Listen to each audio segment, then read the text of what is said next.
Chapter 90 New Information. You are listening at novelfull.audio. Bai Qingqing knew that she had to betray Emperor Xiao. Her identity had been discovered by Lu Chen, and her body had been controlled by Lu Chen. At this time, she had no other choice but to surrender to Lu Chen. Moreover, she has completely accepted Lu Chen in her heart. In her opinion, there is no difference between becoming Emperor Xiao's tool and becoming Lu Chen's tool. She had no sense of belonging to the Shadow Guards, and now that she was controlled by Lu Chen, it was normal for her to become Lu Chen's person. It's just that she hasn't gotten used to being Lu Chen's woman. Before her relationship recovers, even if she is hugged and kissed by Lu Chen, she won't feel anything, but it was different now. When she and Lu Chen's skin were touching, she would feel restless and hot, and there would be a feeling in her heart that she couldn't understand, especially the feeling last night. She couldn't understand it. She didn't know why she seemed to be a different person. Not only did he scream in front of Lu Chen, he even called Lu Chen master, good brother, good husband, and so on. She even wondered if there was another soul in her body. Everything that happened yesterday had nothing to do with her and was all caused by that soul. At this time, Lu Chen no longer struggled with Bai Qingqing's verbal surrender. Anyway, her heart already belonged to him. At this time, Lu Chen hugged Bai Qingqing's delicate body and turned over, crawling on her soft body, looking down at her cold face. At this time, Bai Qingqing once again had the same strange feeling as last night. She wanted to use her skills to stop her body from continuing to agitate, but she soon found that her skills had disappeared again. Bai Qingqing finally understood that as long as she comes into contact with Lu Chen's body, her skills will disappear. However, there are exceptions. When she and Lu Chen develop a relationship, her skills will come back again, because at that time, the internal power in her body and Lu Chen's internal power will form a circle, constantly circulating in their bodies. If it were just in this situation, she wouldn't be able to use her power. Seeing the shy look of the iceberg beauty, Lu Chen suddenly became playful, and then started to act up again. Bai Qingqing's delicate body became hotter and hotter. She bit her silver teeth lightly and frowned slightly. The more Lu Chen watched, the more he wanted to bully her. At this time, Bai Qingqing took the initiative and said, "My lord, it's time for you to get up." Lu Chen chuckled softly, and then said, "You, a maid of the same house, dare to teach me, the prince, how to do things. It seems that you need to be taught a lesson so that you understand the rules of the prince's palace." As soon as the words fell, Lu Chen leaned down. Bai Qingqing wanted to turn away, but Lu Chen directly raised his hand, pinched her delicate chin, and then kissed her immediately. At the same time, the inner courtyard of the palace, after Chu Yuqin got up early in the morning, she began her day's inspection. At this time, a maid came to Chu Yuqin. "Mrs. Chu, something serious has happened."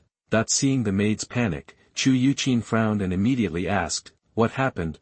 The maid hurriedly said, "Commander Qin came to discuss matters with the prince, but the servants searched all the madam's rooms and could not find the prince. The prince seems to have disappeared." Generally speaking, Lu Chen would come out of his wife's room every morning, or he would get up early and go to the study, but today, the maid first went to the study to take a look, and then went to Mu Zishuan's yard, but she didn't find Lu Chen. The maid thought Lu Chen was missing, so she hurriedly ran to find Chu Yuqin. Hearing the maid's words, Chu Yuqin curled her lips. She naturally knew where Lu Chen went. That bad guy sneaked out to cause trouble last night. Chu Yuqin then said to the maid, "I know where he is. Don't panic. I'll go find him. You can go and do your work." Seeing that Chu Yuqin had said so, the maid breathed a sigh of relief and said, "Yes, Mrs. Chu." Then Chu Yuqin came to the courtyard where Bai Qingqing was. She first glanced at Bai Qingqing's door and thought to herself, it was already so late, Chen should be getting up soon, right? Thinking of this, Chu Yuqin came to the door of Bai Qingqing's room, intending to remind Lu Chen that Qin Yushan was looking for him, but at this moment, Bai Qingqing's melodious voice came from the room. Hearing this sound, Chu Yuqin knew what had happened, but at this time, Chu Yuqin was very surprised. What surprised her was not that Lu Chen had eaten Bai Qingqing, but that Bai Qingqing would behave like this. Bai Qingqing grew up in the palace when she was a few years old. In all these years, Chu Yuqin had never seen Bai Qingqing have any other expression. Even after Bai Qingqing fell to the ground, she didn't scream or cry. Later, some masters said that she was an emotionless person, but such an emotionless person now made such a sound in front of Lu Chen. Does she really have no feelings? Or is it that even if you do something like that without emotion, you will still have feelings? Just when Chu Yuqin was thinking this, after Bai Qingqing's high-pitched voice, Lu Chen's voice suddenly came from the room. "Aunt Chu, what do you want from me?" Lu Chen's perception is now very powerful, and he can easily sense when someone is at the door. He actually caught Chu Yuqin peeking at the door last night, but Lu Chen didn't care at all, and Lu Chen also knew that Chu Yuqin peeked not once or twice. Many times he and Wang Qingxi were playing on the swings in the yard. If Chu Yuqin encountered him while patrolling, he would secretly peek at her, and every time Chu Yuqin would watch for a while and not walk away immediately. Hearing Lu Chen's words, Chu Yuqin was stunned for a moment at the door, and then she remembered that Lu Chen was no longer what he used to be, and she didn't know what level he had risen to. In addition, he practices immortal magic, which must be different from ordinary skills, so it is normal for him to be able to sense people outside the room. However, Chu Yuqin's cheeks felt hot when she thought of being caught by Lu Chen while eavesdropping on the wall. Then Chu Yuqin coughed and said, "Chener, Commander Qin said he has something to do with you. He has gone to your study to wait for you." Upon hearing this, Lu Chen immediately said, "Oh, okay, I understand, I'll be there right away." Having said this, Lu Chen got up from the bed, then gently stroked Bai Qingqing's cheek, and said with a smile, "Xiaobai, it seems that you have completely integrated into the role of your maid." Bai Qingqing lay on the bed with a face full of shame, motionless. She really couldn't figure out why she was like this or feeling like that. Is she that kind of woman to begin with?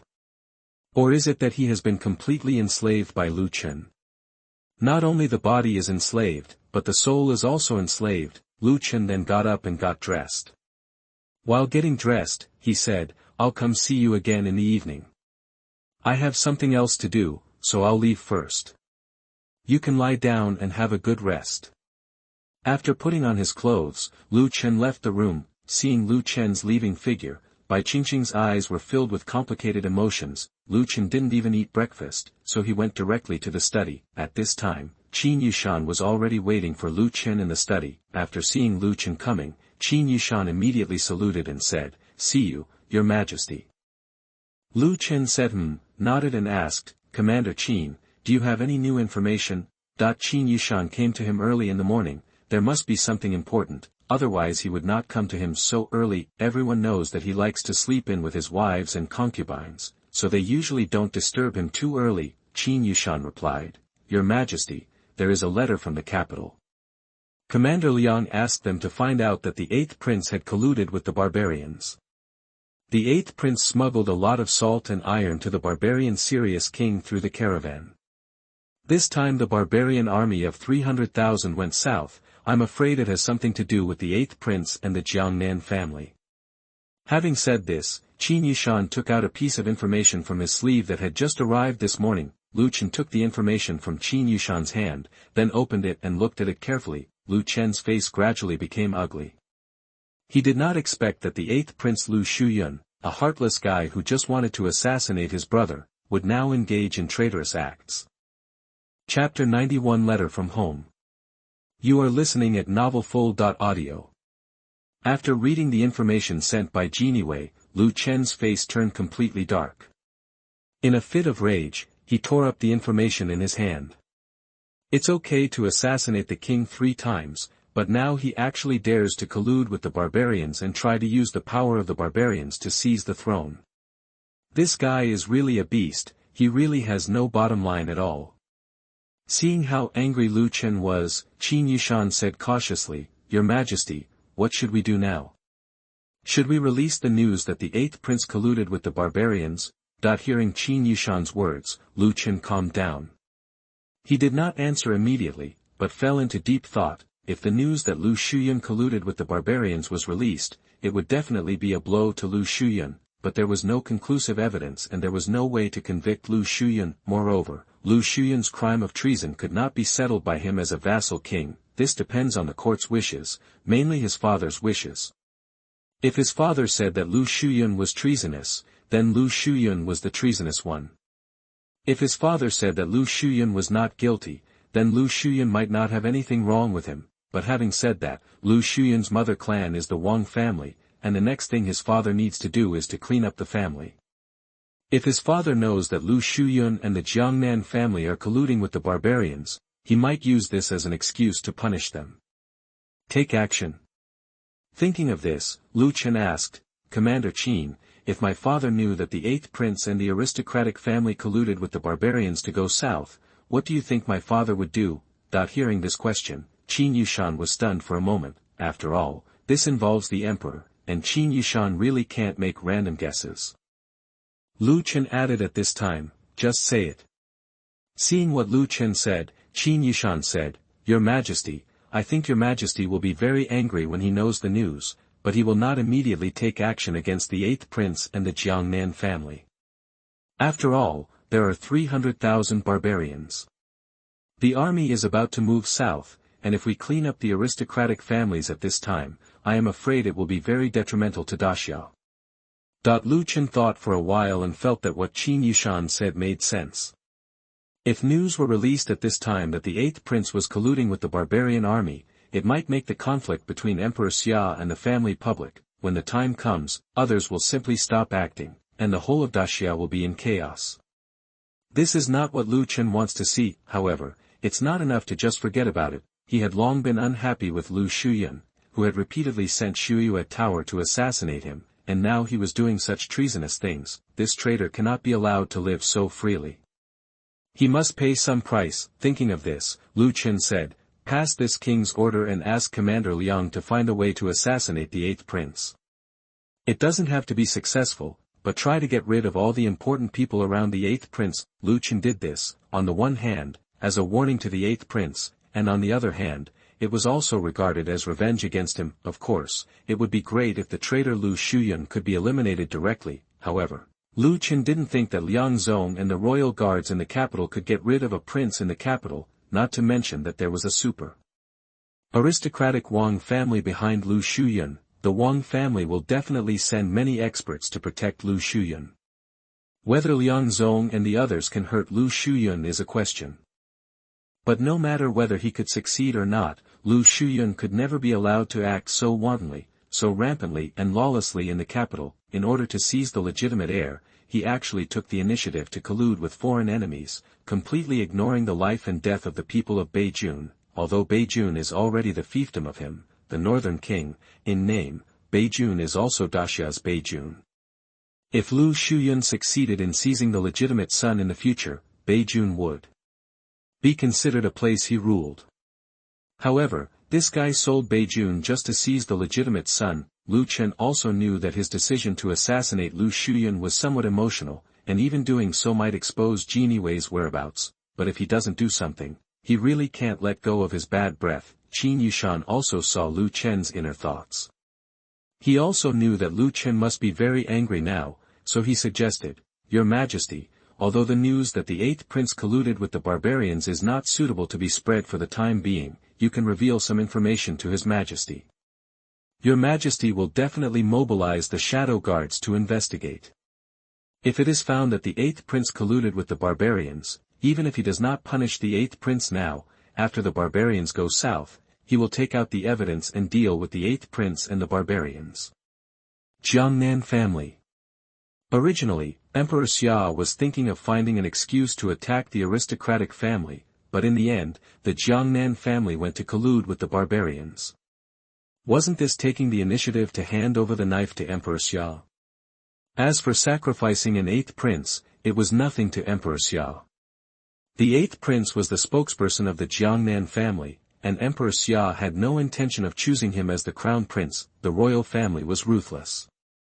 Emperor Xia didn't even care about the 8th prince assassinating King Bei, so how could he care about sacrificing an 8th prince? He had many sons, and the death of one or two was no loss to him. Moreover, as a Grand Master, Emperor Xia was still young and strong, so he could make children very quickly. After hearing Qin Yushan's suggestion, Lu Chen pondered for a moment and then said, I will write a memorial to my father right now. Hearing what Lu Chen said, Qin Yushan quickly said, My lord, you absolutely must not do this. Lu Chen was stunned for a moment, and then asked, didn't you suggest that I reveal something to my father? If I don't write a memorial, how can I reveal to my father about the collusion between the barbarians and the 8th prince? Information. Qin Yushan said, Your Majesty, what I mean is that this matter cannot be passed to His Majesty through a memorial. If the prince writes a memorial, it is a political matter. After Your Majesty knows, he will probably discuss it with the ministers. Moreover, the memorial has not yet reached His Majesty, so others may know its contents. If the prince wants this matter to be known to His Majesty, he should write a letter from home. Only a letter from home can be delivered to His Majesty's hands as soon as possible. In Daxia, the memorials passed down from the local government had to be reviewed by the people below, and some memorials could not reach the hands of Emperor Xia at all. If what Lu Chen was writing was a memorial, once discovered by the 8th prince's people, he would definitely be stopped. There is no doubt about this, but if it is a letter written from home, it is different. If the letter is written in the name of the 9th prince, it will be sent directly to Emperor Xia. Lu Chen was stunned for a moment when he heard Qin Yushan's words, letter home? A vassal prince writing a letter home to the emperor. Has there ever been such an abstract thing in Daxia? He seemed to have never heard that the prince who became a vassal had to write a family letter to the emperor. When he left to become a vassal, it meant that he would be a minister in the future, and the relationship between father and son was diluted. At this time, would these family letters be a bit confusing?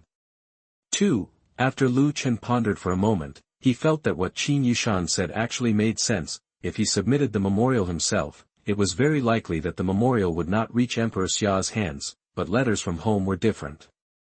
He didn't believe that anyone would even intercept his own letters from home. Although it is a bit abstract for a vassal king to write a family letter to the emperor, he is not unqualified to write a family letter. After all, even if he is a vassal king, he is still the son of Emperor Xia. Chapter 92 How about letting Xiaobai stay and take care of me? You are listening at novelfull.audio. Lu Chen finally accepted Qin Yushan's suggestion and wrote a letter home directly to Emperor Xia. He first cried to Emperor Xia in his letter to his family about how bad the environment in Beijing was, and then pretended to ask for help in his letter to his family, hoping that Emperor Xia could send an army as soon as possible to help him resist the barbarians. Towards the end of the letter to his family, Lu Chen mentioned that recently he accidentally discovered that many iron tools that were only available in Daxia appeared on the grassland. Finally, Lu Chen pretended to be aggrieved and complained in the letter, saying that the 8th prince's caravan often appeared in Beijing recently, and because the 8th prince supported them, they often did not pay the road tax. He hoped that Emperor Xia could punish the 8th prince and make him stop being so arrogant. It would be best if he could pay back the toll tax for the caravans in his hands. The image shown in Lu Chen's letters is that of one who is afraid of death, and looks like a useless person. This is similar to the image he has always shown of being greedy for pleasure and ignorant, and he has not directly said in this family letter that the salt and iron of the barbarians come from the 8th prince, but he believes that Emperor Xia will be able to see what he is talking about. After all, his father is a veteran, so there is no way he wouldn't even notice this hint. After writing the letter home, Lu Chen planned to ask Qin Yushan to send someone to the capital in a hurry, but at this time Qin Yushan said again, Your Majesty, you can't just send a letter home. You also need to write an urgent battle report about the barbarian movements and send it to the capital. It just so happened that our people discovered that the soldiers of King Bei had gathered at the court of King Tianlang. There is no problem in using the Hongling messenger for this information. Lu Chen was stunned for a moment, then asked, Is it so troublesome? Qin Yushan said, If we just send a letter from home, this letter will not be delivered to His Majesty immediately, but if we take the opportunity of the red silk messenger to deliver the battle report, the messenger can directly send this letter and the battle report will be handed over to His Majesty at the same time. Although Lu Chen wrote a letter from home, there were still some procedures to go through before it was delivered to the emperor. It is not easy for anything to enter the palace, but the emergency battle report is different. In Daxia, the battle report of Hongling messenger must be delivered to the emperor as soon as possible. No one is allowed to block it. Even if the emperor is still sleeping, he must be woken up. Lu Chen also understood what Qin Yushan meant. He then wrote a battle report and hoped that the imperial court would send troops as soon as possible. After both things were written, Qin Yushan immediately arranged for the red silk messenger to send Lu Chen's family letter and battle report to the capital. At this time, Lu Chen was sitting in the study, looking at the map on the table, and fell into silence. After the letter is sent to the capital, his father will most likely ask Bai Qingqing, the deputy commander of the Shadow Guard, to investigate the affairs of the barbarians in Beijing. At that time, he can take advantage of it and ask Bai Qingqing to provide some evidence that the 8th prince colluded with the barbarians. Send it up. Of course, it is not easy to collect evidence that the 8th prince and his family colluded with the barbarians. After all, the evidence is all with the barbarians, so the most important thing they have to do now is to defeat the barbarians. Only in this way can they obtain evidence from the barbarians that Lu Shuyun colluded with the barbarians. Only then will the evidence be used as an excuse by Emperor Xia to deal with the aristocratic family. As for what would happen to the 8th prince and the aristocratic family in the end, Lu Chen didn't care at all. These guys are unkind and unjust, so don't blame him. Just as Lu Chen was looking at the map, there was a knock on the door. Lu Chen came to his senses and said, "The door is open, come in." The next moment, Chu Yuqin opened the door and entered the study. Seeing Chu Yuqin's graceful figure, the seriousness on Lu Chen's face disappeared, and he asked with a smile, "And Chu, do you have anything to do with me?" Chu Yuqin said, "Chener, do you plan to let the people from the palace go south to Anping City this time? You have to keep some people around you to take care of you, right?" After hearing this, Lu Chen thought for a moment and then said, "Why don't you let Xiaobai stay and take care of me?" Hearing Lu Chen mentioned Bai Qingqing, Chu Yuqin glanced at Lu Chen faintly, and she knew that Lu Chen would choose Bai Qingqing. First of all, Bai Qingqing has a certain level of strength, and Bai Qingqing has just come to the palace. Although Lu Chen and Bai Qingqing have known each other since childhood, after all, they have been separated for so many years, which is somewhat new to Lu Chen. Moreover, Bai Qingqing looks more cool and beautiful. Lu Chen must like her body very much. Chu Yuqin then asked, "Is she the only one? Aren't you going to stay with that fox from Baihualu?" Hearing this, Lu Chen was silent for a moment. Chu Yuqin continued, "The third assassination attempt at Shuyue Tower has failed. I'm afraid the 8th prince has noticed Wang Qingxi's strange behavior. In my opinion, there is no need for her to continue to stay at Baihua Tower. It's better to just arrange for her to be your slave girl and serve you in the palace every day. And she's also pretty strong. She might be able to protect you at critical moments." Chu Yuqin thought to herself that Wang Qingxi was also a 9th-grade warrior after all. If she was by Lu Chen's side, she would be a good human shield if Lu Chen was in danger. Lu Chen pondered for a moment and then said, "No, let her follow you to Anping City." Hearing Lu Chen's words, Chu Yuqin confirmed, "Is Xiaobai really going to be left alone?" Lu Chen nodded and said with a smile, "Xiaobai is enough alone. And I'm also worried that if I'm not in Anping City, then that beast in the capital will send people to come and cause trouble for you. Wang Qingxi is a half-step master. With her, Zixuan and the others' safety will be guaranteed." Chu Yuqin was a little surprised when she heard Lu Chen's words. Wang Qingxi is already a half-step master. Wouldn't that be the same as my own realm? When she thought of this, Chu Yuqin always felt a little unhappy. She had always felt uncomfortable seeing that foxy girl. Lu Chen's wives and concubines all respect him more, but the foxy one always runs up to her and says things like the prince is so powerful and the prince can make people fly. It seemed that in that Humeizi's view, she was Lu Chen's woman just like her, so she spoke so unscrupulously in front of him. If it weren't for Lu Chen's face, she would have taken action against Wang Qingxi. After Chu Yuqin came back to her senses, she sighed and said, "Chener, I won't ask you more questions about what you want to do, but I still want to remind you that if you are really in danger, you really can't resist the barbarians. If we attack, just run south. The current situation in the capital is relatively turbulent. Your Majesty will most likely not send too many soldiers north. The only one you can rely on is yourself. Even if you fail to defend Beijing, the people of Daxia will not laugh at you. At least you took the initiative to fight against the barbarians. Lu Chen's image in the hearts of the people has hit rock bottom. Even if he really abandons Beijing and runs away, the people of Daxia won't be surprised. On the contrary, Lu Chen's decisive battle with the barbarians in Yanqing will make the people think that King Bei still has some backbone, and his image in the hearts of the people can rebound. Hearing Chu Yuqin's reminder, Lu Chen smiled slightly, and then said, "Don't worry, Aunt Chu, I still cherish my life. If I really can't defeat the barbarians, I know what to do." Seeing what Lu Chen said, Chu Yuqin didn't say anything more. She turned around and said, "Okay, I'll go on patrol first. You can do your work." After finishing her words, Chu Yuqin turned and left the study. 2 days later, the entrance to the palace, the convoy heading south from the palace was ready. Lu Chen stood at the door of the palace and said goodbye to his wives and concubines one by one. Chapter 93 Farewell. You are listening at novelfull.audio. Zhou Yuyu and Zhou Xiaoxiao lay in Nan Luchen's arms, sobbing non-stop. Zhou Yuyu's eyes were red from crying. Zhou Xiaoxiao wiped her tears and said, "My lord, if you can't stop the barbarians, you must go south." Zhou Yuyu hugged Lu Chen's waist and laid her head on Lu Chen's chest. "Oh, oh, oh. Your lord, I will be waiting for your good news in Anping City." At this time, Mu Zixuan, who was standing aside, also looked into Lu Chen's eyes and said, "My lord, I'm gone, you have to take care of yourself."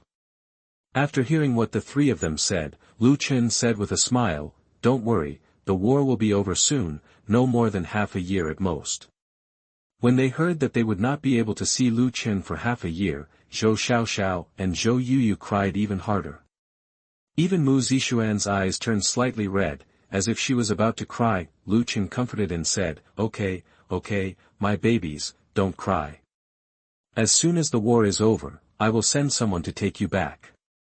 When Lu Chen was comforting his wife and concubines, Chu Yuqin didn't stand next to him and said anything. She had already told Lu Chen what she needed to say. She also believed that Lu Chen knew what he was going to do. Chu Yuqin came to Bai Qingqing and said to Bai Qingqing, "Xiaobai, in the next few months, I will only be by Chener's side. Chener's safety depends on me. Here you go." Chu Yuqin said that only Bai Qingqing was by Lu Chen's side, which naturally meant Lu Chen's woman. It was impossible that no one was left in the palace, and most of the servants and maids in the palace were left behind. After all, Lu Chen is still living in the palace, and it is impossible to let all the maids and servants leave the palace.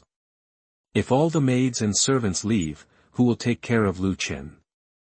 After hearing Chu Yuqin's words, Bai Qingqing softly said and said nothing more. To be honest, Bai Qingqing did not expect that Lu Chen would only leave her as a woman by his side, which also made Bai Qingqing feel more worried. Bai Qingqing felt a little panicked when she thought of Lu Chen doing that kind of thing with her. After Lu Chen's wives and concubines were gone, she was the only woman left.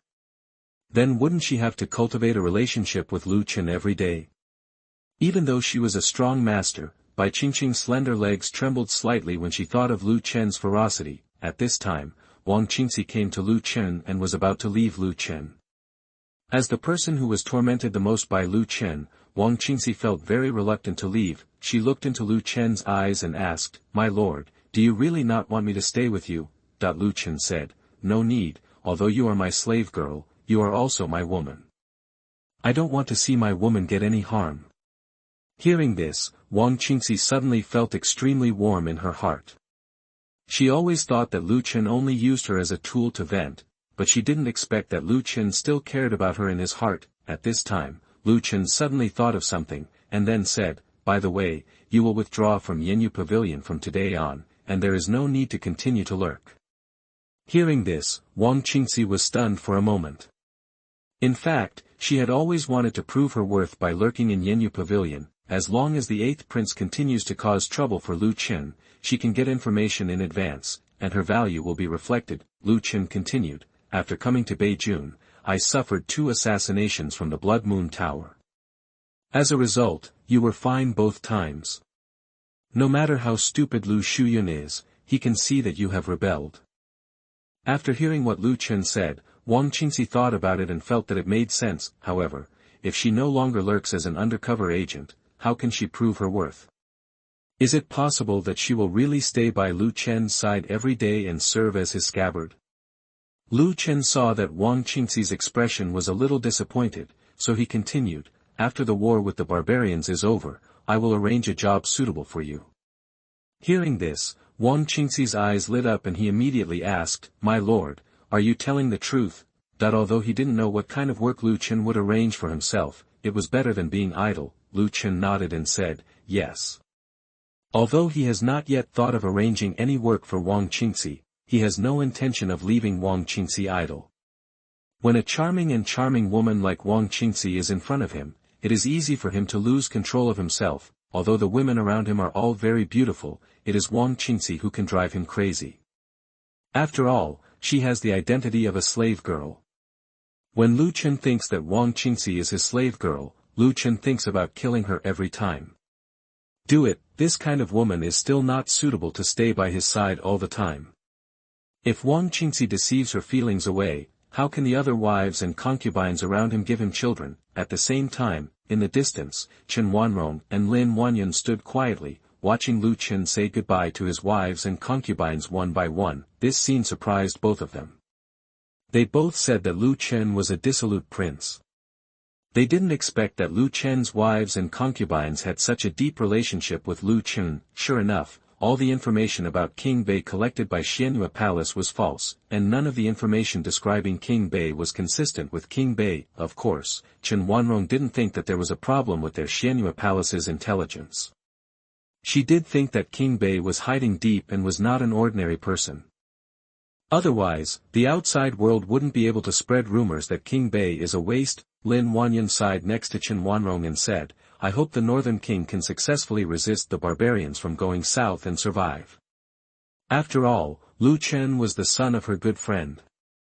Lin Wanyan sincerely hoped that he could survive. This had nothing to do with her position. As for using Lu Chen's blood to make the dragon curse, that's a story for another day. Lin Wanyan glanced at Chen Wanrong at this time. Chen Wanrong looked quietly at Lu Chen, who was saying goodbye to his wives and concubines not far away. This scene reminded her of the scene when her father sent them away from the imperial city of Qin Kingdom. They were so reluctant to leave at that time. When she returned to the imperial city of Qin Kingdom, everything had changed. Her father and the royal family members had all turned into withered bones. At this time, Chen Wanrong faintly wanted to give up using Lu Chen to make the dragon subduing curse. She didn't want to ruin this beautiful picture. After everyone said goodbye to Lu Chen said, "Okay, let's set off and try to get to Anping City as soon as possible."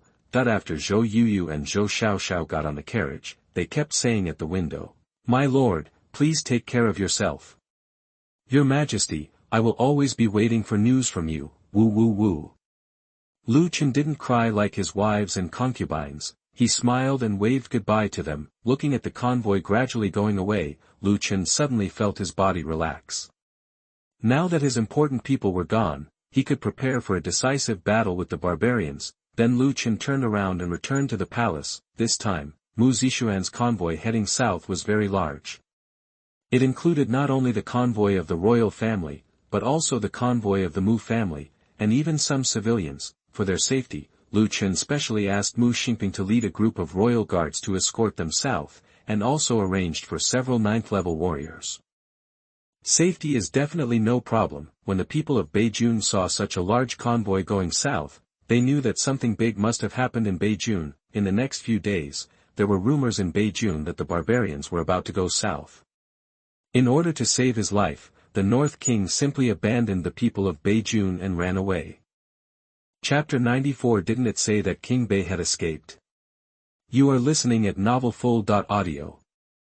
Naturally, Lu Chen, who was in the palace, had heard about the rumors in Beijun. It is impossible for a convoy as big as the palace to go south without rumors after it is seen by the common people. Lu Chen didn't pay too much attention to the rumors. He was already making preparations to resist the barbarians. A few days later, in order to allow the people in the north of Beijun to cooperate with the clearing of the country and the transfer of population, the Beiwang mansion directly issued a notice telling the people that the barbarians were about to gather 300,000 cavalry to go south, capture Beijun, and establish a country in Beijun. As soon as the announcement came out, it caused an uproar in less than half a month. Not only the people of Beijun knew about this, but the entire Daxia and even other countries around Daxia knew that the barbarians were about to go south. Originally, when the Baiwangfu convoy went south, the common people had already heard the rumors of the barbarians going south.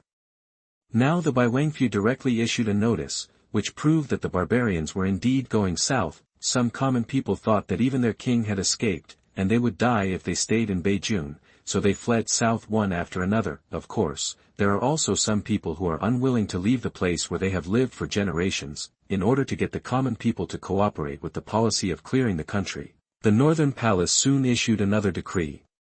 All people who cooperated with the policy of clearing the country will be exempted from agricultural taxes for 2 years when the war is over. When they return to their original land, Lu Chen originally planned to use the agricultural tax exemption policy to promote the planting of new crops, but there was no way.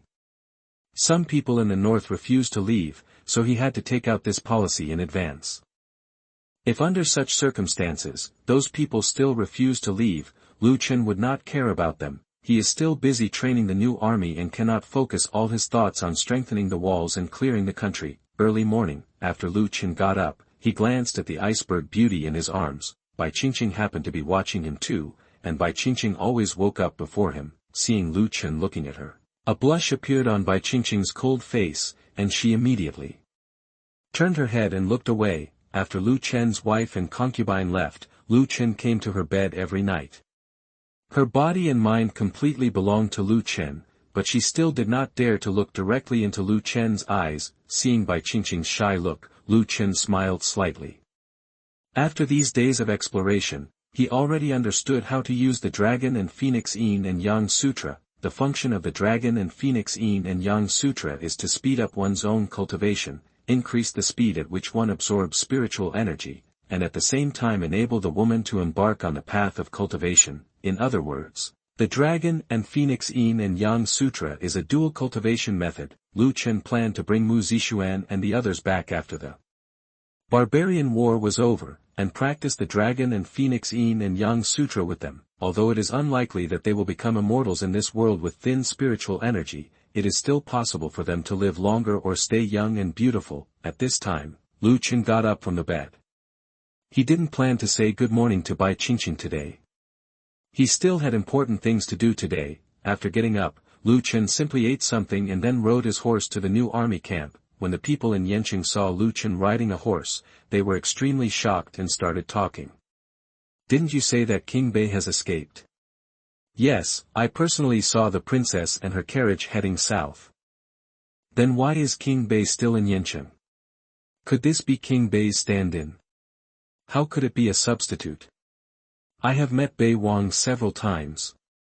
This is Bei Wang himself. It seems that King Bei just let his wives and concubines go south to seek refuge. He did not escape himself. I didn't expect King Bei to be so brave. Listening to the common people's comments, Lu Chen didn't pay too much attention. He specially rode his horse to the new army camp just to let the common people in Yanqing know that he had not left Yanqing yet. Soon, Lu Chen arrived at the new army camp. The new army camp was located outside the city. In order to facilitate the test of artillery, Lu Chen specially asked people to build the new army camp far away from Yanqing. After Lu Chen arrived at the new army camp, Mu Changtian and several other important generals immediately came to Lu Chen's door and said, "See the prince." Lu Chen nodded slightly, and then asked, "Have all the new troops been recruited?" Mu Changtian replied, "My lord, we have recruited them all, exactly 10,000 people." As soon as Mu Changtian finished speaking, Li Feng said, "Your Majesty, I heard that the imperial court issued an army expansion order to Beijing. Now Beijing can have up to 150,000 soldiers. Why don't we take the opportunity to recruit more soldiers?" That when they reported the situation of the barbarians moving south to the court immediately issued an order to expand the army to the North Palace. However, after so long, Lu Chen did not continue to recruit soldiers, and it seemed that he had no intention of continuing to recruit soldiers. This made Li Feng and the others feel a little confused. It is easy to get the court to issue an order to expand the army. Everyone knows that Emperor Xia has been weakening the power of the vassal king. It is good to have 100,000 troops in Beijing. If it weren't for the turbulent situation in Daxia this time and the inability to easily mobilize the army, Emperor Xia would not have agreed to issue an order to expand the army to Beijing. This military expansion order is an opportunity for Beijing and Bei Wang to quickly increase their strength, but King Bei didn't take action immediately. although the population of Beijing is sparse, there is still no big problem in recruiting 150,000 soldiers. Moreover, they are about to break out into a war with the barbarians. If they can recruit another 100,000 recruits in a short period of time, they will have a greater chance of defeating the barbarians. After hearing Li Feng's question, Lu Chen smiled lightly. It's not about having many soldiers, but about being good. Even if you recruit another 100,000 new soldiers now, can you train these 100,000 new soldiers in a short time? If they go to the battlefield, I'm afraid the barbarian cavalry will disperse them with a single charge. Not to mention new recruits, even the imperial army is often scattered by the barbarian cavalry when facing them, don't you think so, General Mu? At this point, Lu Chen's eyes fell on Mu Changtian. Now was the time to discuss official matters, so Lu Chen did not call Mu Changtian father-in-law, but directly called him General Mu. The reason why Lu Chen looked at him and said this was because Mu Changtian had fought against barbarians many times and he had experience. Hearing Lu Chen's words, Mu Changtian said, "Your Majesty is right. If the new soldiers are allowed to fight the barbarians head-on, there is a high probability that the barbarian cavalry will be gone in a single charge." At this point, Mu Changtian changed the subject, "But Your Majesty, these recruits do not have to fight head-on with the barbarian soldiers. They can still defend the city. They were originally the defenders, so there was no need to rush up and fight the barbarian cavalry. Soldiers were also needed to defend the city. Even if these new soldiers were not as effective as the cavalry, they could still play a great role in defending the city. Therefore, Mu Changtian prefers to recruit more soldiers," Lu Chen said at this time. "I understand what you mean, but don't worry, since the court has issued an order to expand the army to me, I will naturally expand the army, but not now. And in a few days, I will give you a surprise." Hearing this, Mu Changtian and the others looked at each other, curious about what surprise Lu Chen was talking about. Lu Chen continued at this time, "By the way, have you dug the cave that the king asked you to dig?" Li Feng replied, "Go back to the prince, we have already dug it." Lu Chen immediately said, "Take me over." Immediately, Li Feng and the others took Lu Chen to the cave of the artillery camp. Seeing the cave in front of him, Li Feng wanted to ask Lu Chen why he asked them to dig the cave, but in the end Li Feng held back. Since King Bei asked them to dig the cave, it must be useful. It is estimated that King Bei will tell them what the cave is used for later. Lu Chen did not hesitate and walked directly into the cave. As he walked, he said, "You all are waiting outside. No one is allowed to come in without my order." After hearing Lu Chen's words, everyone immediately stopped. After Lu Chen entered the cave, he opened the system backpack and took out a 122mm towed howitzer. Then Lu Chen glanced at the howitzer's data: caliber 122mm, range 18,000 meters, muzzle velocity 690 meters/s, projectile weight 33.4 kilograms, total weight 3,400 kilograms, fragmentation grenade kills half a 15-pound to 30 meters away. Chapter 95 Test Gun. You are listening at novelfull.audio. After reading the data of the 122mm howitzer, the corners of Lu Chen's mouth raised slightly. With such a powerful weapon, the barbarian cavalry is nothing. It's a pity that there are too few shells, only 1,000 shells, 200 howitzers, but only 1,000 shells. The system is really stingy. Although 1,000 rounds may seem like a lot, a howitzer only has 5 shells. Not only that, when he trains the new army, he also wants to let the soldiers see how the shells are fired. Teaching soldiers to use 122mm howitzers will waste some shells.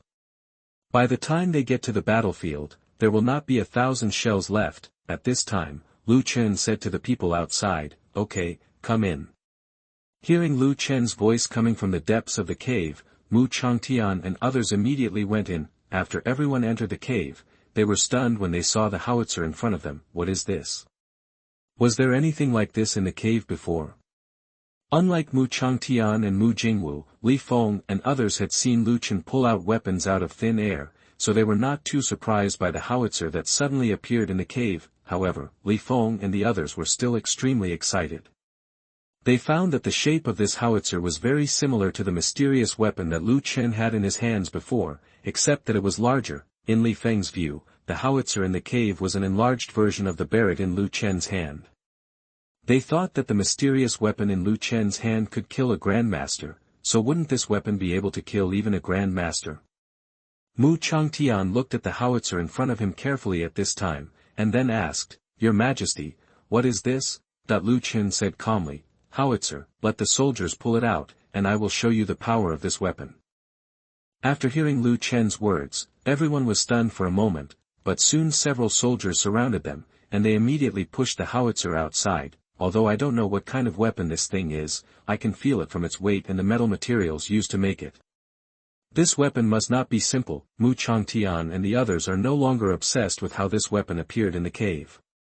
They just want to know what kind of power this weapon has. If they guessed correctly, Lu Chen specially recruited 10,000 soldiers to form an artillery battalion, just to let these soldiers use this mysterious weapon. With the push of the soldiers, the howitzer was soon pushed out. When the soldiers saw the mysterious weapon in front of them, they all started talking. "What is this? It should be some kind of siege weapon, right? It has wheels, it should be a siege vehicle. Why did the prince ask them to push the siege truck to this place? I don't think it looks like a siege vehicle. You see, this thing seems to be made of all metal.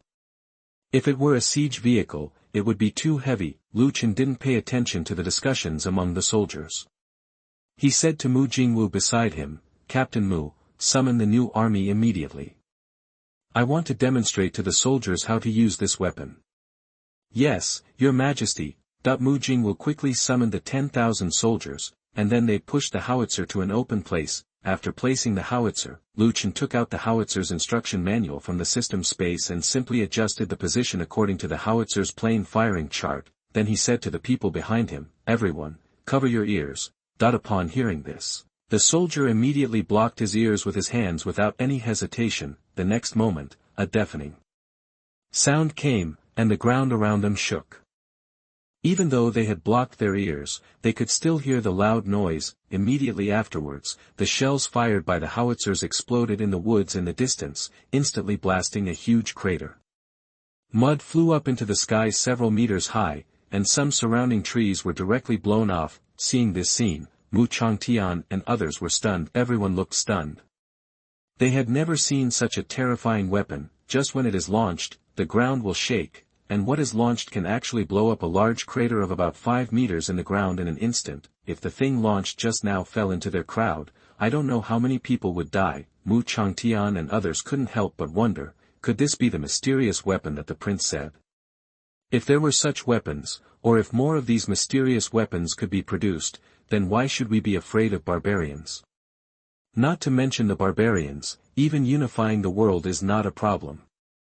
Mu Changtian and his son Mu Jingwu glanced at each other, and both sides could see the shock in their eyes. They originally speculated whether King Bei deliberately came to Beijing to lie dormant, mainly to accumulate strength and prepare for unifying the world in the future. Now that King Bei has come up with such a terrifying weapon, it is basically certain that their guess is correct. With such a weapon, are they afraid that they will not be able to unify the world? What kind of city gate can withstand the launch of this weapon? No matter how strong the city gate is, it will probably be destroyed in one blow. Even a master-level expert will probably be blown into dozens of pieces if he is hit by what was just launched, so this is Bei Wang's trump card. At this time, Lu Chen turned his head and looked at the people behind him who were shocked and speechless. "General Mu, what do you think of my king's mysterious weapon? Can it withstand the barbarians' 300,000 cavalry?" Hearing this, Mu Changkai recovered from the shock and immediately said, "Congratulations to your Majesty for possessing such a magical weapon. Your Majesty will be able to dominate the world and it will be just around the corner." This, Lu Chen was stunned for a moment. When did he say he wanted to dominate the world? Mu Changtian continued to ask at this time, "My lord, how many more of these siege vehicles do you have?" Mu Changtian didn't know the name of this thing, so he could only temporarily call it a siege vehicle. After all, it did have some similarities with a siege vehicle, such as both having wheels. Lu Chen did not correct Mu Changtian's statement. He replied, "I have 100 howitzers with about 800 shells." Lu Chen did not fully disclose the number of howitzers and artillery shells he owned. In this battle with the barbarians, he did not need so many artillery shells, nor so many howitzers. At most 100 were enough to deploy. After hearing Lu Chen's answer, Mu Changtian said, "My lord, are the cannonballs you mentioned the ones that were fired just now?" Lu Chen said, "Yes, the howitzer in front of us is just a launching device, the real effect is the shell just now." Having said this, Lu Chen squatted down, opened the wooden box where the howitzer shells were stored, and then took out a shell from it. After seeing the cannonball in Lu Chen's hand, everyone fell into deep thought. It seems that Daxia does not have the technology to make such artillery shells. Where did King Bei get such a terrifying weapon? Mu Jingwu asked at this time, "Your Majesty, can we make such artillery shells?" Lu Chen replied, "Not yet, but it won't be long before we can create similar weapons." Hearing what Lu Chen said, everyone was extremely excited. If such terrifying weapons could be mass-produced, who would be Beijuan's opponent in the future? Chapter 96 is the Prince and Immortal. You are listening at novelfull.audio. Lu Chen's cannon test gave the soldiers great confidence. In their opinion, with such terrifying weapons, there was no need to fear the barbarian cavalry. At this time, Mu Changtian and others also understood why Lu Chen planned to introduce the barbarian cavalry into the Wanning Valley from the beginning. Only when all the barbarian cavalry are brought together can this great killer weapon be able to exert its greatest effect. When the time comes, the barbarian cavalry will be unable to fight back from the mountains on both sides of the Wanning River Valley. Lu Chen put down the artillery shells in his hands at this time, and then said to Mu Jingwu, "Captain Mu, from now on, you and Su Wei will be in charge of the artillery battalion." Hearing that Lu Chen actually entrusted his management with such an important weapon, Mu Jingwu was extremely excited for a moment. He immediately said to Lu Chen, "My lord, I will live up to your expectations. I will make the soldiers of the artillery battalion familiar with how to operate this thing as soon as possible." Lu Chen then handed the howitzer operation manual to Mu Jingwu. "This is the howitzer operation manual. I will give you about 50 rounds of training shells. You look at the arrangement and try to let the howitzer arrive before the barbarian cavalry arrives. Every soldier in the artillery battalion understands how this thing works." Mu Jingwu said, "Yes, Your Majesty." As soon as he finished speaking, Mu Jingwu took the howitzer manual from Lu Chen's hand and read it. Lu Chen thought to himself that there must be a certain threshold for using a howitzer, but as long as the soldiers are familiar with the operation of the howitzer, even if the soldiers cannot read the firing meter. Thinking of this, Lu Chen was stunned for a moment, then turned to Li Feng and said, "General Li, transfer a group of archers from your military camp to the artillery camp. From now on, the main operations of the howitzers will be handed over to the archers." Lu Chen thought about it just now. Not being able to read the shooting chart is indeed a big problem for the soldiers. However, when the archers are shooting arrows, they know how to adjust the angle and hand the howitzer to them. Even if they can't understand the shooting table, and also knows how to adjust the shooting angle. As for the new recruits, let them do the logistics. For example, let the new recruits do things like transporting the artillery shells and loading the artillery shells. Li Feng said, "Yes, Your Majesty." Lu Chen continued, "General Li, go and summon the archers now. I happen to be in the artillery camp today. If you have anything you don't understand about howitzers, you can ask me." "Yes, Your Majesty." Li Feng turned around quickly, then left the artillery camp on horseback and went to another military camp to mobilize archers. For the next whole day, Lu Chen stayed with the soldiers in the artillery camp. Lu Chen also discovered that it was indeed similar to what he thought. It was easier for archers to understand the shooting angle of howitzers than ordinary soldiers. In just one afternoon, the archers brought by Li Feng basically understood how to shoot. Some archers could even understand the shooting watch in Lu Chen's hand. This made Lu Chen feel relieved. It seemed that the ancients were not as stupid as he thought. At first, he was worried that the soldiers would not know how to use the howitzer because they could not read the firing meter. Now it seemed that he was overthinking it. They just don't know how the howitzer works, but they can learn how to use it quickly.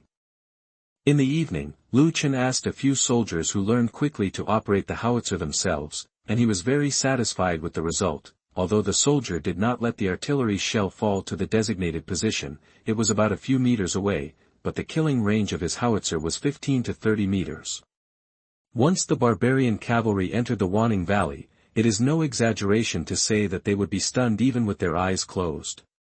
If it can hit, this little error is nothing at all. After the soldiers' test firing was over, Lu Chen returned to the palace on horseback. At this time, Mu Changtian and others were standing on the mountain, looking at the large craters left by the test-fired howitzers in the distance, and were silent for a long time. After a while, Mu Changkai asked, "Generally, where did the prince get this mysterious weapon? You have followed the prince since he came to Beijing, so you should know something about it, right?" Li Feng said, "My subordinates don't know either."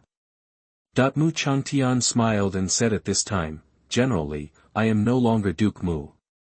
We are on the same level now. You don't have to treat each subordinate at the same time. If the prince knew about this, I'm afraid he would think too much about it." When Li Feng was in the Huban army, he was indeed Mu Changtian's subordinate, but now he is no longer in the capital, and Mu Changtian is no longer Mu Guogong. Li Feng himself has been reused by Lu Chen. If he still thinks that he is Mu Changtian's subordinates, aren't they suspected of forming cliques? Mu Changtian still has some political consciousness. No king wants his subordinates to get too close. If a subordinate gets too close, the king will feel a sense of crisis. Li Feng instantly understood what Mu Changtian meant, and he immediately changed his words and said, "I understand, General Mu." Speaking of this, Li Feng continued, "I don't know where the prince's weapons come from, but I once saw the prince take out a mysterious weapon out of thin air. That weapon was similar to a howitzer, but smaller and could be held in the hand. Hold it, and also shoot something like a cannonball. The prince once used that weapon to directly kill a 9th-level warrior. I heard that the Grand Master of the Blood Moon Tower was also killed instantly by that weapon last time." After hearing Li Feng's words, Mu Changtian and Mu Jingwu fell into silence. Instantly kill 9th-level warriors and masters. Are the mysterious weapons in King Bei's hands so terrifying? Mu Changtian suddenly thought of something at this time, so he asked, "Wait a minute, you just said that King Bei took out weapons out of thin air." Li Feng said, "Yes." This, Mu Changtian and his son Mu Jingwu looked at each other. Mu Jingwu said, "Dad, is it possible that the prince is an immortal?" Mu Jingwu did not say the word human because the news was too explosive. Mu Changtian said directly, "I don't know if he is an immortal, but I am sure that there is absolutely no such weapon in this world." Li Feng said at this time, "In fact, there have been rumors in the military camp that the prince is an immortal. Some people also say that the prince has been blessed by gods and is the son of destiny. Those weapons were given to him by gods." Hearing Li Feng's words, Mu Changtian frowned slightly. This is not a good thing for the prince. Now that Emperor Xia is still alive and still young and strong, some people say that King Bei is the son of destiny. If King Bei is the son of destiny, then who does Emperor Xia mean? But it is not wrong to say that King Bei is the son of destiny. If he didn't have a little bit of immortality, he wouldn't be able to come up with such a terrifying mysterious weapon. Mu Changtian looked at Mu Jingwu and said, "Jingwu, the prince has put such an important weapon in your hands. This is a sign of respect for our Mu family. You must not let down the prince's expectations." Mu Jingwu said, "Don't worry, I will definitely let the soldiers in the artillery battalion fully learn how to use the howitzer before the barbarians arrive." After hearing Mu Jingwu's answer, Mu Changtian also left the artillery camp with confidence. They all already tacitly agreed that Lu Chen was an immortal, or that he was destined to be an immortal. Chapter 97: The Assassination of the Eighth Prince. You are listening at novelfull.audio.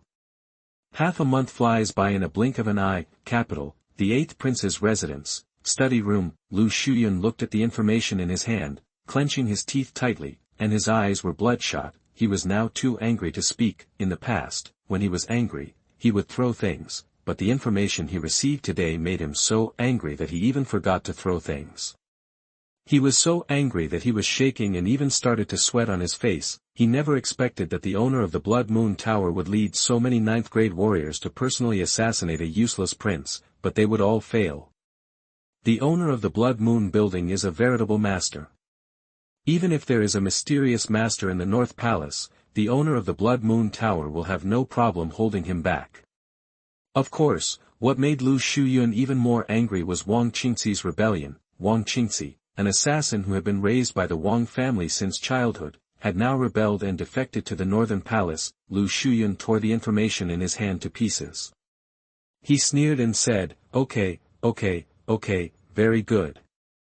No wonder Beiwang Mansion can avoid the assassination of Shuyue Tower every time. It turns out there is a traitor. My good brother, you are really capable. You can actually instigate the assassins that the Wang family has trained since childhood to rebel. I really underestimated you. Just when Lu Shuyun couldn't find a way to vent his anger, he suddenly heard a commotion outside. Immediately afterwards, a servant rushed in a panic and said, Your Highness, something serious has happened. Lu Shuyun, who was furious, was just about to kill this servant to vent his anger when he heard the servant say, Your Highness, run away. Some masked assassins broke in from outside, and our people can't stop them at all. Hearing this, Lu Shuyun was stunned. Masked assassin? Who dares to assassinate a prince in the capital? At this time, Lu Shuyun didn't think about Lu Chen at all. After all, Lu Chen was far away in Beijing, and there was only one mysterious master around him. It was impossible for him to send that mysterious master to the capital to assassinate him. Lu Shuyun's first thought was of the other princes participating in the heir apparent. As long as he died, they would have one less competitor. Only, would any prince really dare to assassinate a prince in the capital? If this is found out, not to mention losing the qualifications to seize the throne, he may even be kicked out of the capital and become a vassal. But now is not the time to think about this. The other party has already broken in, and he must quietly find a place to hide. Fortunately, his mansion had some underground passages, so escaping was no problem at all. Lu Shuyun was not worried at all that he would die. Lu Shuyun then entered the underground passage of the palace and escaped using the underground passage. In the end, although the masked assassins broke into the 8th prince's mansion and killed all the 8th prince's men and some retainers, they found no trace of the 8th prince. Of course, the original goal of these assassins was not the 8th prince. By the time the imperial city's imperial guard arrived, all the masked assassins had already left. The news of the 8th prince's assassination quickly spread throughout the capital. Since Emperor Xia ascended the throne, except for the last time when remnants of the Chen kingdom entered the palace to assassinate Emperor Xia, such a bad incident has rarely happened. A prince was assassinated by a group of masked assassins while staying in his mansion. When Emperor Xia heard about this, he was extremely angry. Since he ascended the throne, few people have dared to cause such trouble in the imperial city. The last time the remnants of the Chen kingdom entered the palace, they were mainly looking for something and were accidentally discovered by the guards. Emperor Xia just exaggerated and said that he had been assassinated. Then he used this to exile Mu Guogong's family. That was not a real assassination, but this time is different. This time, the assassins rushed in through the main entrance of the 8th prince's residence with great fanfare, killing everyone they met, and directly bloodbathed the 8th prince's residence. It can be seen from this that the assassin has become lawless and does not take the imperial power in his eyes at all. How could Emperor Xia not be angry that something like this happened at the emperor's feet? Emperor Xia gave an order that night, asking the Ministry of Punishment and the imperial army to arrest the assassins immediately, and not to let anyone go. The next morning, Xianjing Hall, early in the morning, the officials came to Xianjing Hall and waited. They had all heard about what happened last night, and everyone was very shocked. No one thought that an assassin would be so bold as to directly send people to bloodbath the 8th prince's mansion. You must know that there is a Grand Master and several masters in the 8th prince's residence. At this time, Lu Shuyun dragged his exhausted body into the Xianjing Hall. At this time, Lu Shuyun's face was pale and bloodless, and he looked as if he had lost his soul. Seeing Lu Shuyun himself appear, the ministers immediately surrounded him. Your Highness, are you okay? Your Highness, are you injured? Your Highness, those thieves are really hateful. They dare to break into your mansion without permission. I believe that your Majesty will not let those thieves go. Listening to the officials' inquiries, Lu Shuyun said nothing. Although he escaped from the mansion yesterday and was not injured, what happened last night really shocked him. He only learned this morning that all the retainers in his mansion, as well as the Grand Master sent by the Wang family to protect him, were all killed. Not only that, except for him and a few servants who escaped, almost everyone in the palace died. At first, Lu Shuyun thought that the masters in his mansion would have no problem blocking the assassins. He entered the underground passage of the mansion just as a precaution to prevent assassins from finding him directly, but he didn't expect that the assassin's goal was not just to assassinate him as a prince, but his disciples were also the targets of the assassin. At this moment, the eunuch's voice came from the main hall. "Your Majesty has arrived." The officials quickly returned to where they were standing, then saluted and said, "Long live your Majesty, long live your Majesty."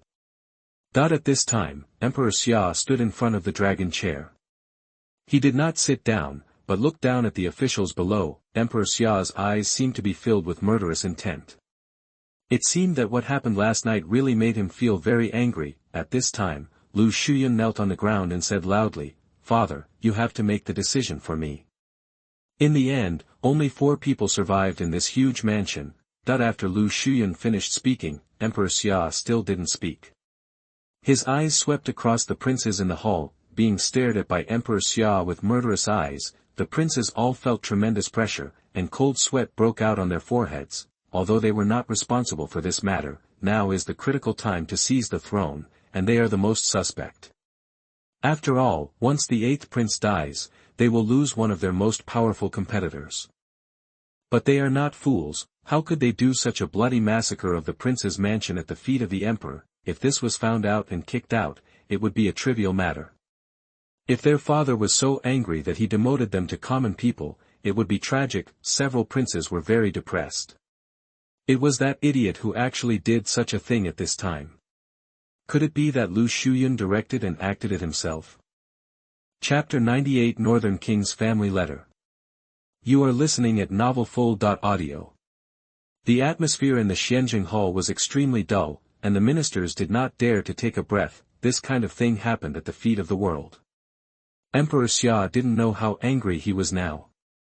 They didn't dare to provoke Emperor Xia at this time. After a long while, Emperor Xia said, "Since I came to the throne, this is the second time such a bad incident has happened in the capital. This is contempt for the imperial power and a provocation to me." Having said this, Emperor Xia's eyes fell on the commander of the Forbidden Army, Li Ming. "Have you caught all the assassins last night?" Hearing this, Li Ming, the commander of the imperial army, knelt on the ground and said quickly, "Your Majesty. Your Majesty, when my subordinates arrived at the 8th prince's residence yesterday, those assassins had already escaped." Li Ming broke out in cold sweat, fearing that Emperor Xia would drag him out and chop him out in anger. Hearing Li Ming's words, Emperor Xia said coldly, "Last time you let the remnants of the Chen kingdom sneak into the palace, I didn't punish you. This time, another bad incident like a bloodbath of the prince's mansion happened in the imperial city. And you didn't even see the shadow of the assassin. What use is it for you, the commander of the imperial army?" With immediate effect, Li Ming will be relieved of all his posts and sent to the frontier. Hearing Emperor Xia's words, Li Ming breathed a sigh of relief, then kowtowed and said, "Thank you for your kindness, Your Majesty." Although his position was gone, Li Ming still felt a little lucky that his life was saved. At this time, Emperor Xia continued, "This case will be handed over to the Ministry of Justice for investigation. I need to get a satisfactory answer within 3 days." As soon as these words came out, the officials of the Ministry of Punishment immediately trembled. There is no way they can or dare to investigate this kind of thing. The assassins directly massacred the 8th prince's residence with blood, and even the grandmaster in the 8th prince's residence was killed.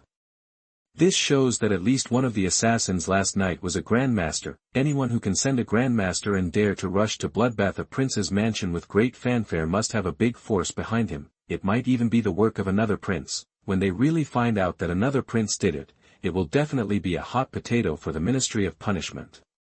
In Daxia, the Ministry of Punishment has no way and no qualifications to try the prince's crime. Although they knew this was a hot potato, the officials of the Ministry of Justice did not dare to refuse.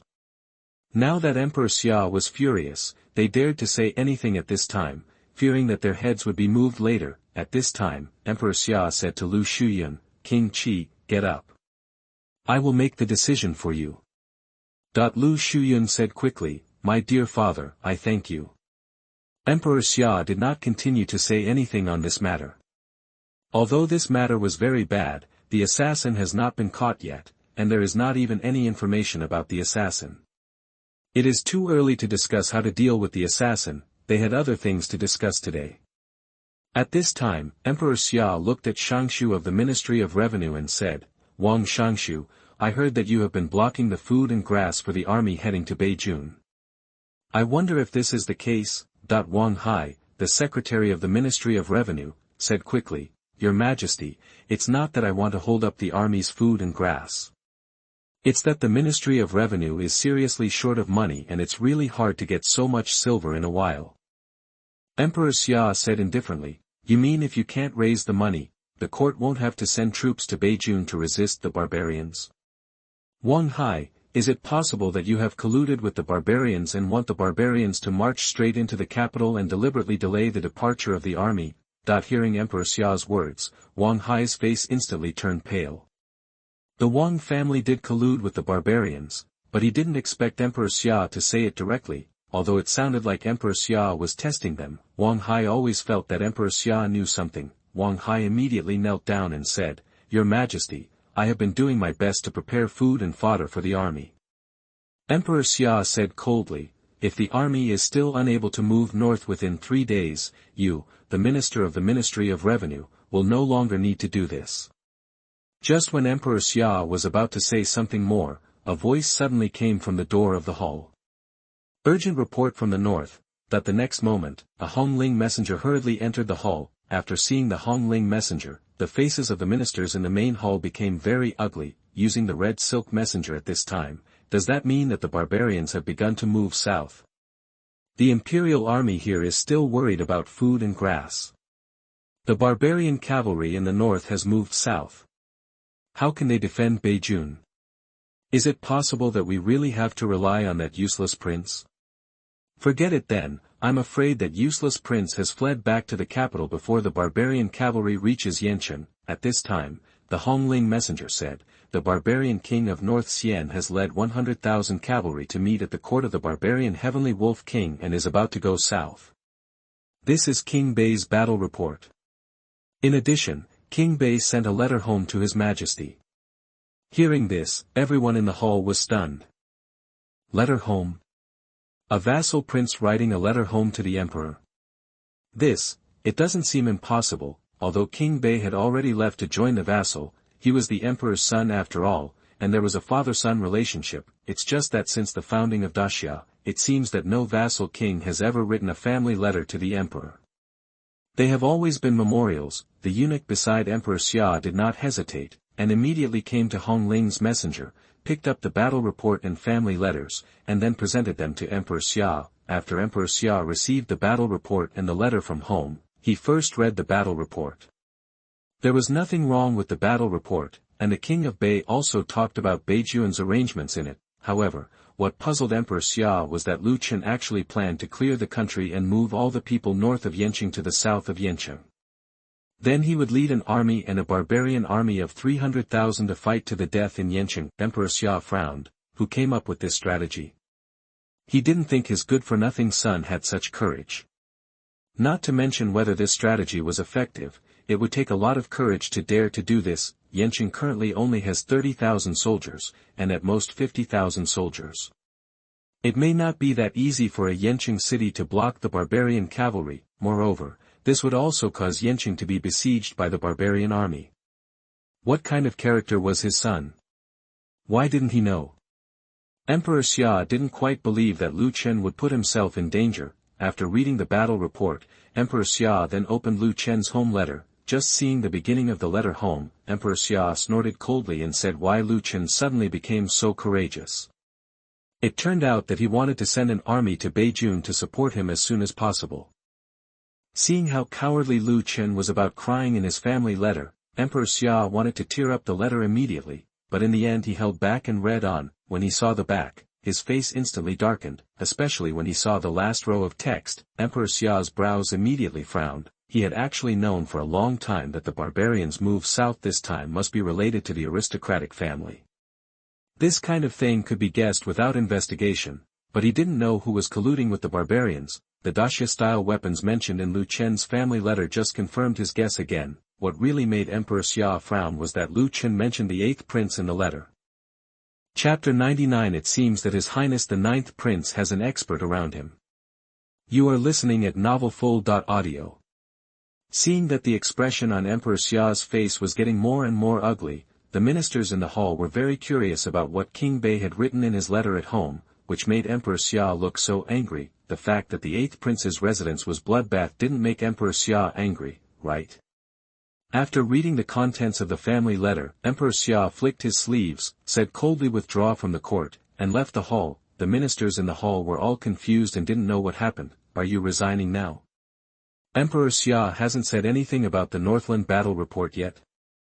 And he has not let anyone go to his study to discuss military affairs this time. This made the ministers even more curious about the letter from King Bei. What was written in the letter actually made Emperor Xia leave the hall in anger. After a while, Royal Garden. When Emperor Xia came to the Royal Garden, he directly gave the battle report and Lu Chen's family letter to the National Master Situ Su.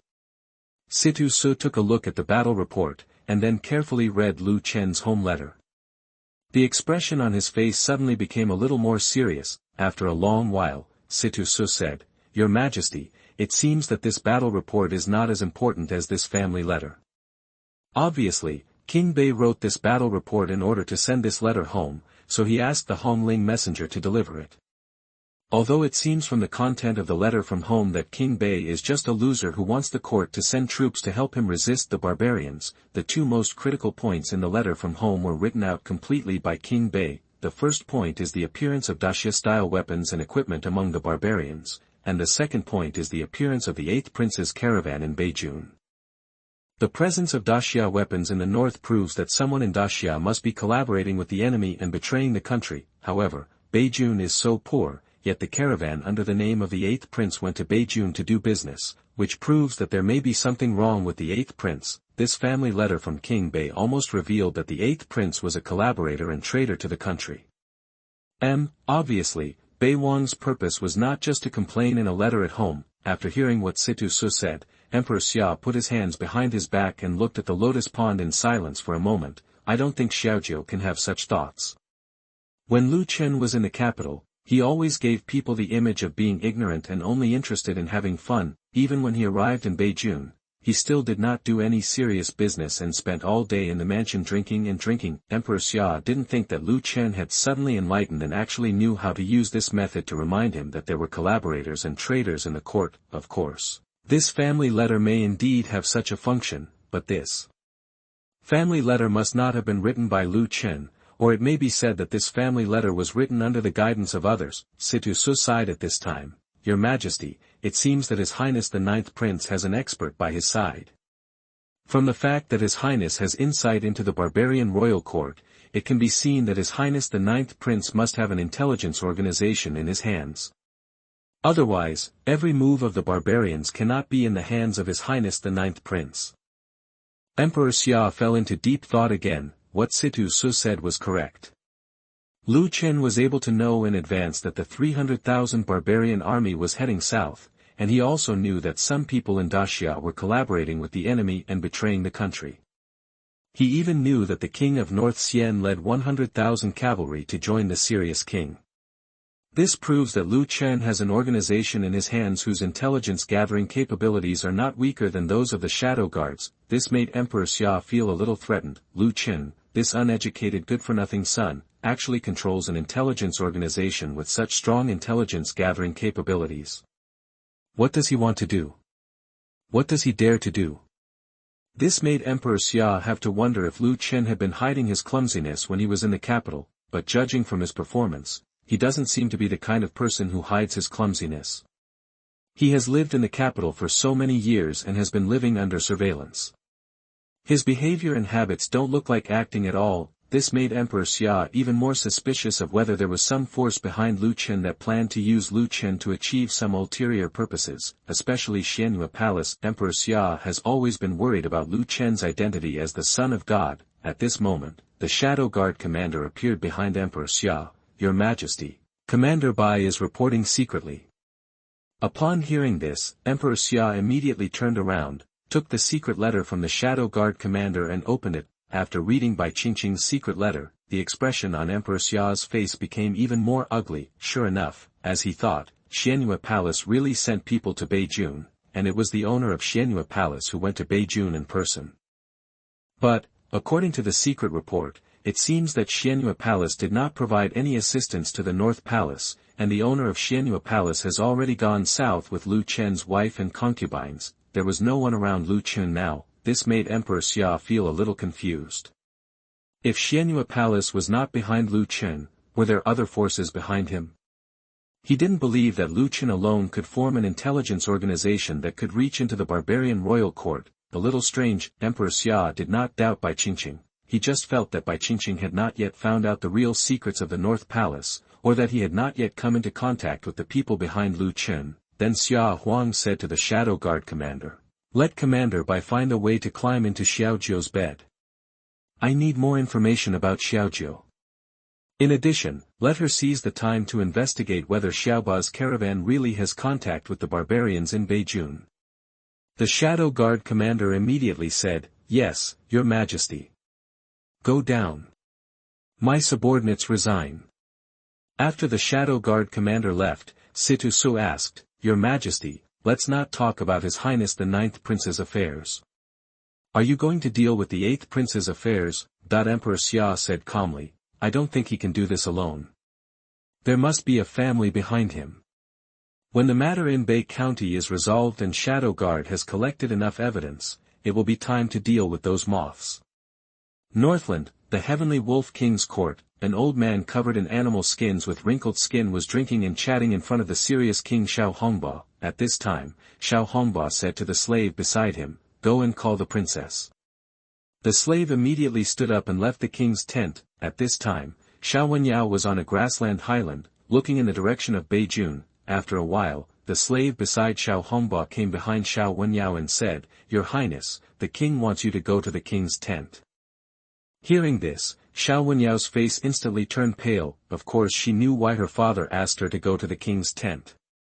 Wasn't it just to serve King Bei and pour wine and water for King Bei? Xiao Wenyao saw King Bei a few days ago. Not to mention that King Bei was ugly, the smell all over his body made Xiao Wenyao want to vomit. Although they are all on the grassland, the tribe of the serious king is very clean, unlike the North Xian king who never takes a bath in his life. Xiao Wenyao immediately said, "I'm not going. You go back and tell my father that I'm not feeling well." Upon hearing this, the slave quickly said, "Your Highness, please don't embarrass me. If you don't go, the king will definitely kill me." Slaves have no status among the barbarians, and they are killed at will. Although Xiao Wenyao had some sympathy for the slave, she still said, "I won't go." Having said this, Xiao Wenyao was about to turn around and leave. However, at this moment, two of Xiao Hongba's personal guards appeared in front of Xiao Wenyao. "Your Royal Highness, the king asked us to take you to the king's tent." Xiao Hongba also guessed that Xiao Wenyao might not come, so he simply asked someone to take her there by force. Today is the day to make good friends with King Bei. We must let King Bei see what his future princess will look like. Seeing the two strong men wearing animal skins in front of her, Xiao Wenyao knew that she could not escape, so she had no choice but to say, "I know." Xiao Wenyao then followed to the king's tent. Entering the king's tent, Xiao Wenyao saw the old man who made her feel sick. At this time, Xiao Hongba said to the king of Bei with a smile on his face, "King of Bei, this is my daughter, your future princess." Hearing this, King Bei looked at Xiao Wenyao with a smile. Seeing Xiao Wenyao's bumpy body, King Bei could not help but swallow his saliva. He had long heard that the serious king's daughter was one of the rare beauties on the grassland, and when he saw her today, she truly lived up to her reputation. This is much more beautiful than the women he snatched from Daxia. Being stared at so directly by King Bei, Xiao Wenyao suddenly felt like something was crawling on her body. Xiao Hongba looked at Xiao Wenyao at this time and said, "Yao Yao, come here and pour wine for your future husband." Hearing Xiao Hongba's serious voice, Xiao Wenyao knew that she had no way to refuse, and then she was about to come to Bei King to pour wine, but at this time Xiao Wenyao's uncle Xiao Pingtian said, "Your Majesty, Yao Yao has not officially married yet. To the king of Bei, it is not appropriate to ask her to pour wine for the king of Bei now. The princess once said that we should learn from Daxia, so we should also learn from Daxia's etiquette." In Daxia, a woman cannot have contact with her future husband before she is married. Hearing what Xiao Pingtian said, King Bei suddenly felt unhappy, but Xiao Hongbo was not angry at this time. He smiled and said to King Bei, King Bei, I think what my subordinate said makes sense. Don't you wait until you take Beijun and ask Yao Yao to pour you wine. Seeing that Xiao Hongbo had said this, King Bei had no choice but to say, well, when the day my princess marries me, I will have a good drink with my princess. Having said this, King Bei looked at Xiao Wenyao's body with lewd eyes and licked his lips.